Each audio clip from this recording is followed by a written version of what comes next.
Excellences, Monsieur le Président de la République, chef de l'État et magistrat suprême, Excellences, Madame la Première ministre, honorable Président de l'Assemblée nationale, honorable Président du Sénat, Excellences, Messieurs et Dames ambassadeurs et chefs de mission diplomatique, Monsieur le Président de la Cour constitutionnelle et Président du Conseil supérieur de la magistrature, honorables députés, honorables sénateurs, Mesdames et Messieurs les membres du gouvernement, distingués invités en vos titres et qualités respectifs. Qu'il me soit permis, Excellence Monsieur le Président de la République, magistrat suprême, de vous exprimer toute ma gratitude. Gratitude à cause de ma nomination en qualité de ministre d'État, ministre de la Justice et garde des Sceaux de la République démocratique du Congo.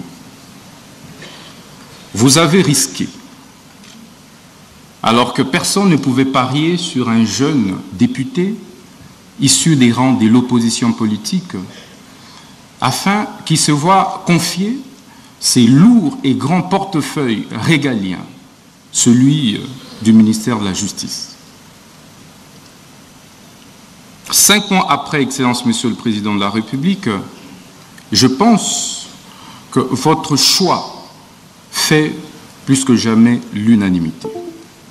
L'unanimité par l'adhésion populaire que les différentes actions et initiatives du ministre, votre ministre de la Justice, requièrent dans l'opinion. Excellence, Monsieur le Président de la République, permettez-moi également de vous rendre hommage pour votre sens élevé de patriotisme. C'est une première dans notre histoire politique que d'avoir un chef de l'État, un président de la République, qui affronte de manière aussi viscérale un ennemi, M. Paul Kagame, qui a tant endeuillé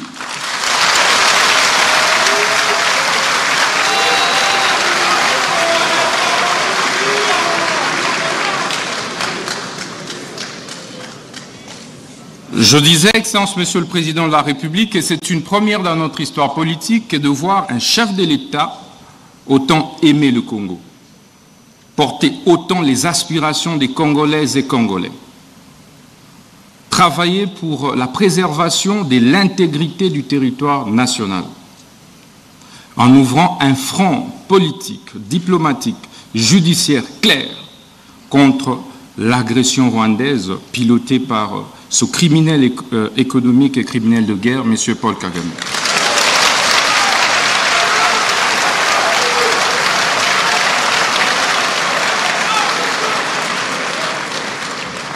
Excellence, Monsieur le Président de la République, je puis vous rassurer que vous n'êtes plus seul sur le front judiciaire. Je suis là à vos côtés et je ne ménagerai aucun effort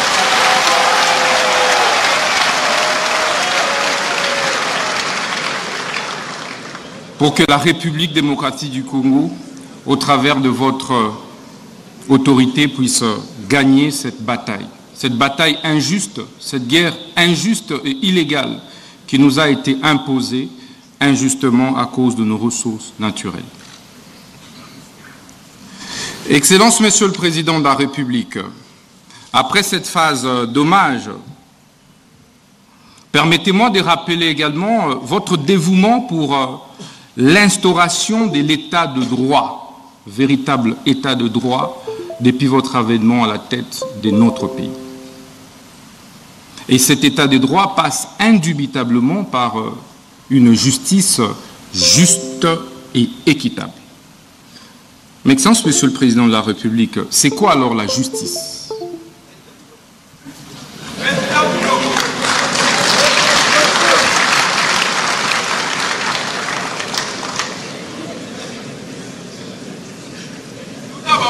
La justice est un terme polysémique, comme l'a dit le bâtonnier national, qui implique un certain nombre d'acceptions.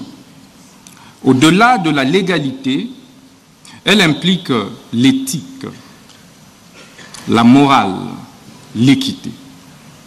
C'est pourquoi un acte peut être légal, mais être injuste, parce qu'il ne comporte pas d'autres acceptions et composantes de la justice.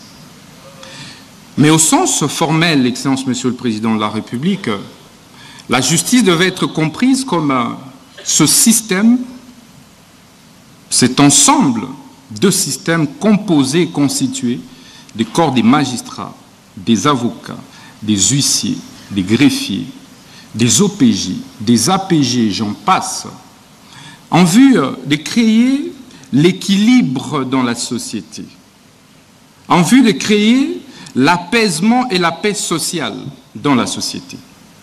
C'est pourquoi, partout au monde, y compris dans notre société, le constituant et les législateurs congolais ont créé ce qu'on appelle la séparation des fonctions pour éviter des abus de la part d'une composante. Vous avez donc le juge qui a pour fonction de dire le droit et rien de plus. Et sa décision ne peut pas être exécutée par lui-même. Il faut donc un huissier de justice pour exécuter sa décision. C'est pourquoi un magistrat debout ne peut pas lui-même exécuter son propre mandat. Il faut donc un APJ, il faut donc un IPJ pour exécuter son propre mandat. C'est pourquoi il faut des greffiers pour pouvoir apposer des formules exécutoires sur des décisions des justices et poser d'autres actes extrajudiciaires. Excellence, Monsieur le Président de la République, c'est toutes ces composantes qui constituent ce qu'on appelle justice. Parce qu'en réalité, sans une composante, le système est défaillant. Si aujourd'hui les avocats décident de ne plus prester, la justice sera handicapée. Si les greffiers font la même chose, la justice sera handicapée. Si les magistrats grèvent, ça va être la même chose. Donc la justice, c'est un corps, c'est comme un corps humain, où chaque membrane joue un rôle essentiel. C'est pourquoi la conviction qui est la mienne, Excellence Monsieur le Président de la République, est que c'est tout ça qui forme en réalité le pouvoir judiciaire. Mais comment créer l'équilibre?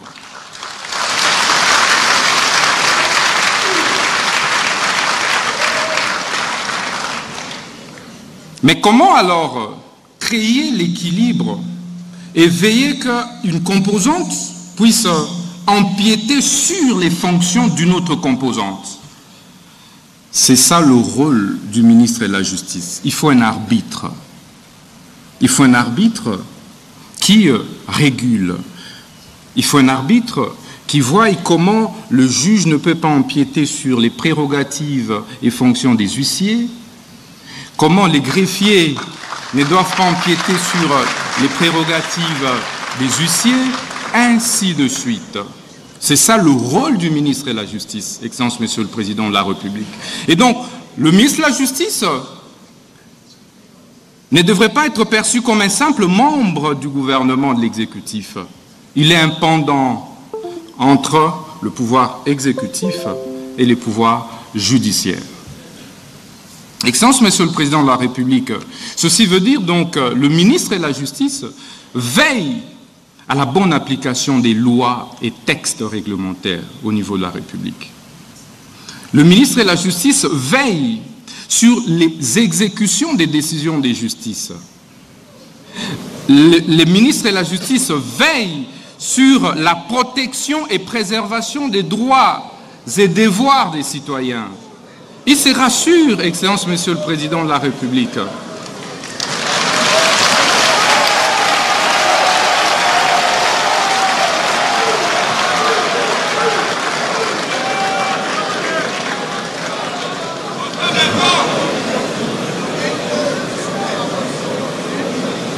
Je disais donc que le ministre de la Justice veille à la sauvegarde, à la préservation des droits et libertés fondamentaux des citoyens. C'est donc le protecteur des faibles. C'est C'est donc les protecteurs des démunis, de ceux qui pensent que la justice est réservée à une certaine classe, à une certaine catégorie. C'est cela aussi le rôle du ministre de la Justice. Excellence, Monsieur le Président de la République, chef de l'État et magistrat suprême, qu'en est-il de la justice en RDC? Le constat, vous l'avez plus d'une fois fait, mais nous l'avons également fait après notre nomination par votre auguste autorité. 7 Congolais sur 10 sont insatisfaits de la manière dont notre justice est distribuée et administrée.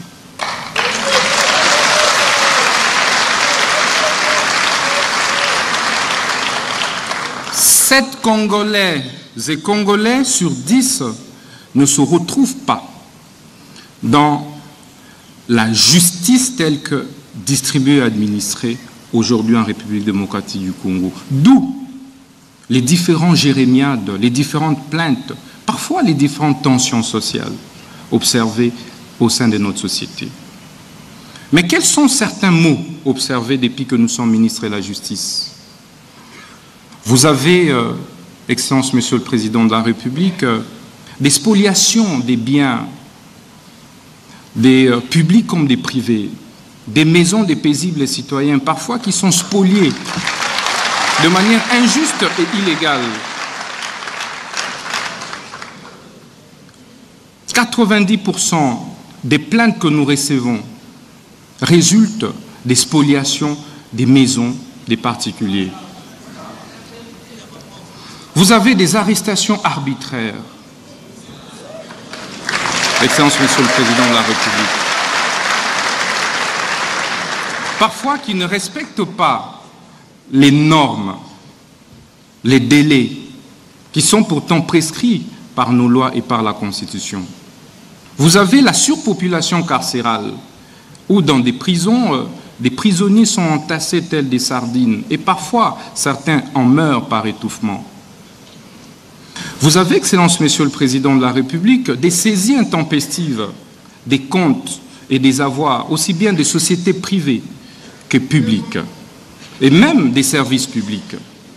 Vous avez, Excellence, Monsieur le Président de la République, également des mauvaises conditions de vie et de travail des différents acteurs de la justice. Lorsque les magistrats tombent malades, il est obligé parfois de fournir beaucoup d'efforts pour se faire soigner. Lorsqu'un magistrat meurt, ils sont obligés de se cotiser pour pouvoir enterrer l'un des leurs.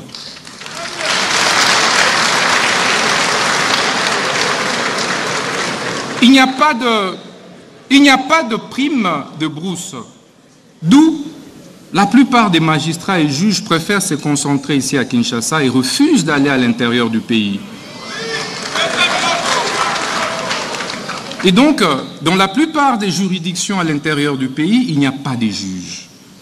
Il y a une insuffisance des magistrats. Et donc, la justice n'est pas bien dite à l'intérieur du pays. Mais cela est dû aussi aux mauvaises conditions de travail, aux mauvaises conditions de vie de ces magistrats, parfois qui prennent d'énormes risques pour ceux qui acceptent, Excellence, Monsieur le Président de la République. Ils n'ont pas de moyens de mobilité.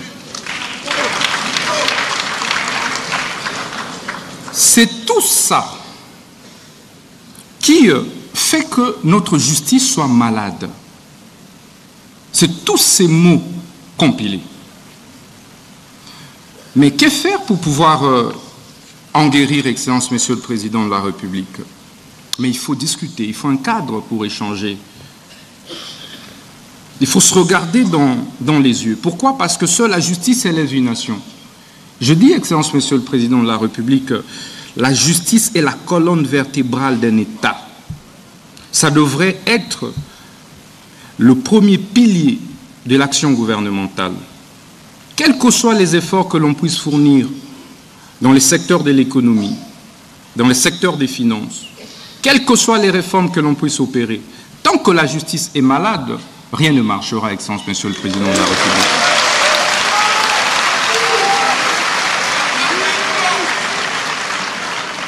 Parce que l'impunité, les détournements, la corruption ont malheureusement élu domicile au sein de notre justice.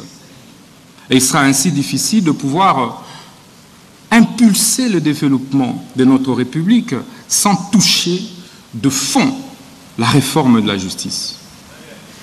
Donc, il nous faut du courage, il nous faut de l'audace, puisque nous n'avons que ce pays, de nous regarder en face et de nous dire les problèmes c'est à tel niveau et la thérapie est là.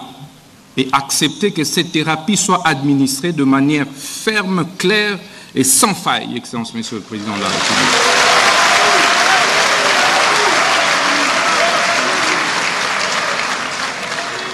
D'où l'importance de problématiser ces mots, de les problématiser au travers de ces assises, les États généraux de la justice.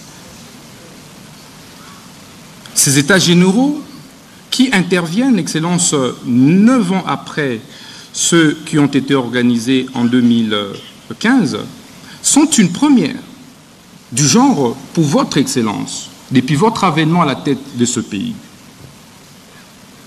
C'est donc un moment particulier pour que nous puissions ensemble, de manière concertée et en synergie, faire les diagnostics réels des maux qui rongent notre justice, faire l'autopsie de notre justice, afin de pouvoir en proposer de manière claire une thérapie de choc qui pourra faire mal, Excellence, Monsieur le Président de la République. Mais comme vous le savez, lorsque un citoyen, un compatriote est malade et que vous lui administrez plutôt du lait, il ne va pas en guérir. Il faut donc lui administrer la quinine. Il faut...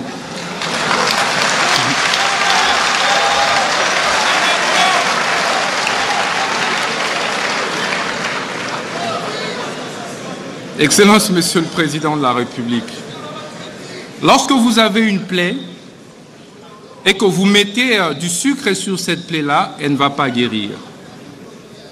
On ne met pas du sucre sur une plaie. Ça fera mal, mais il faut administrer de la thérapie des chocs. Ces assises, Excellence, vont se dérouler du 6 novembre au 13 novembre.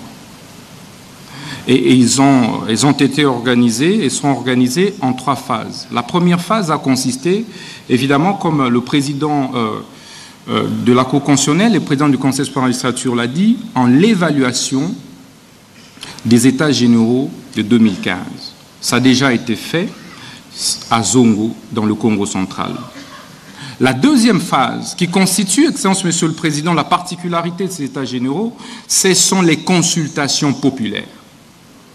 Contrairement aux dévanciers, ces États généraux ont requis l'implication, la participation du citoyen lambda, de la maman maraîchère, du justiciable de la rue, de cette femme veuve, de cet enfant orphelin, mais victime d'une spoliation de sa maison parce que son père est décédé et qu'il n'a donc aucune protection, et que les oncles sont arrivés, et que certains avocats sont intervenus, et que certains juges, certains huissiers, certains greffiers sont intervenus pour pouvoir participer à l'expropriation ou spoliation de cette maison. Voilà la victime de la justice que nous avons associée à ces consultations. Et troisième phase, sont ces assises proprement dites, qui vont se dérouler ici, dans ce majestueux cadre de centre financier, et qui vont se clôturer le 13 novembre au Palais du Peuple. Pourquoi Palais du Peuple? Parce que la justice est rendue au nom du peuple et exécutée au nom du chef de l'État, que vous êtes dans l'espace suprême. Excellence, Monsieur le Président de la République, depuis notre avènement au ministère de la Justice, nous avons mené quelques réformes courageuses. des réformes et des actions, des initiatives parfois douloureuses. Parfois, nous nous sommes posé la question, doit-on continuer ou reculer? C'est ici les lieux de vous remercier, du fond du cœur. N'eût été votre soutien inlassable, je démissionnerai du gouvernement, Excellence Monsieur le Président.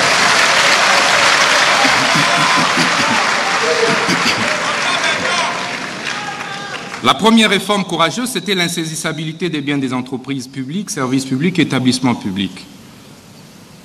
Aujourd'hui, le taux des saisies exécutions contre nos entreprises publiques a sensiblement baissé et nous avons réussi à sauvegarder les biens et fonds des entreprises, services et établissements publics. Excellence, nous avons également instauré ce qu'on appelle en droit étranger la caution judiciaire pour éviter que n'importe quel quidam puisse déranger les entreprises qui acceptent de venir investir dans notre République, qui faisait l'objet de des plaintes et souvent fantaisistes, et doubler, Excellence, des condamnations parfois exorbitantes, à des astreintes exorbitantes, à des dommages-intérêts parfois mirobolants, qui ont fait que certaines entreprises puissent fermer et quitter la République. Pourtant, on ne peut pas créer de l'emploi sans investisseurs privés. Et donc, ça a été notre devoir, sous votre impulsion et vos instructions, de pouvoir réformer sur ce plan-là. Nous avons également procédé à la bancarisation de tous les frais de justice, qui est un processus. C'est difficile parce que c'est une réforme. Mais au bout de compte, nous allons y arriver. En si peu de temps, là où nous avons réussi à bancariser, Excellence Monsieur le Président, nous avons décuplé les recettes qui relèvent du ministère de la Justice. Nous avons également, Excellence, sous votre impulsion, amorcé des actions de désengorgement. Des désengorgements de nos maisons carcérales, de nos prisons. Ça a été difficile. Aujourd'hui, Excellence, la prison de Makala, qui constitue une épine, en fait, pour le gouvernement, votre gouvernement, ne constitue plus un problème comme avant. Parce que nous avons, grâce à votre impulsion, pris des décisions et des mesures courageuses, celles de désengorger. Aujourd'hui, il n'y a plus de morts dans la prison de Makala par étouffement, Excellence Monsieur le Président de la République.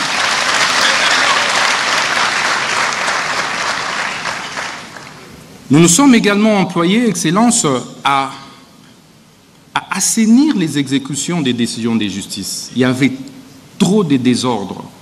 On se réveille un bon matin, c'est un non-agent de justice qui allait exécuter une fausse décision de justice qu'on imputait au juge, et parfois pour rien. Étant donné qu'il n'existe pas de système de certification efficace des décisions de justice et même d'actes officiels jusqu'ici en République démocratique du Congo, nous avons eu affaire à beaucoup de décisions parfois falsifiées, à l'insu des juges. Parfois, on mettait des noms des juges déjà décédés.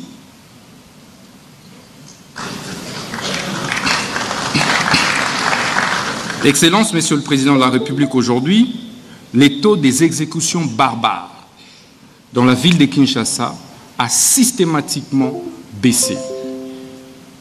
Que ce soit au niveau des banques, que ce soit au niveau des particuliers. On ne se réveille plus un bon matin et on a un particulier qui va ravir la parcelle d'autrui. Excellence, vous pouvez vérifier, ça n'existe plus aujourd'hui à Kinshasa.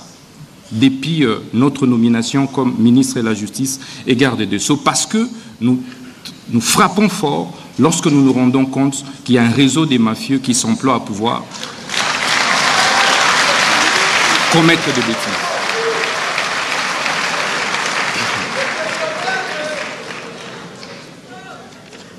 Excellence, Monsieur le Président de la République, ce n'était qu'à titre indicatif.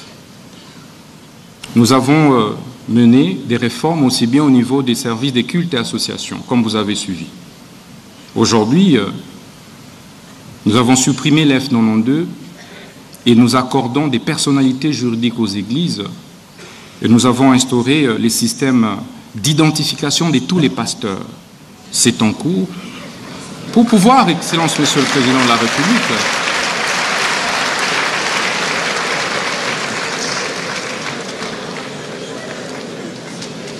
Excellence, pour mettre fin à cette floraison, parfois aussi des faux pasteurs qui pilulent et qui, malheureusement, contribuent dangereusement à l'immoralisation de la société.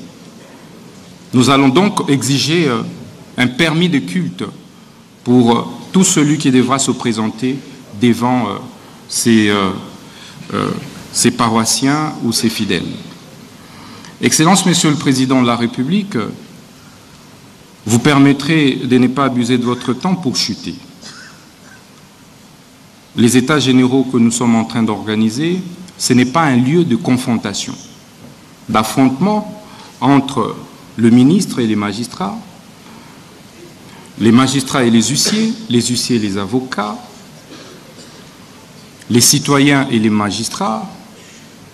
C'est plutôt un cadre des prises de conscience collective, des remises en cause systémiques et systématiques, des pratiques que nous avons observées pendant des décennies et qui malheureusement ont démontré leurs limites et ont détruit notre système judiciaire. C'est qu'ensemble, en travaillant main dans la main, que nous allons parvenir à redresser notre justice. Ce n'est donc pas une initiative du ministre de la Justice, encore moins du gouvernement, mais c'est une initiative collective. J'invite donc les uns et les autres à travailler de telle manière que nous puissions avoir des recommandations qui puissent déboucher sur des réformes courageuses. Celles qui pourront toucher, pourquoi pas, à la révision de la Constitution.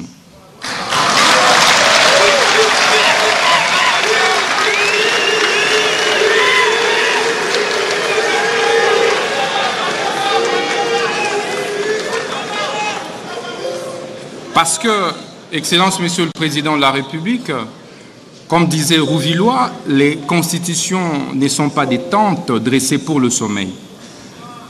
Tout comme les lois, elles sont appelées à s'adapter aux réalités de la société. Nous mettrons donc en place un comité de suivi et d'évaluation des recommandations de ces États généraux. Je dis et je vous remercie.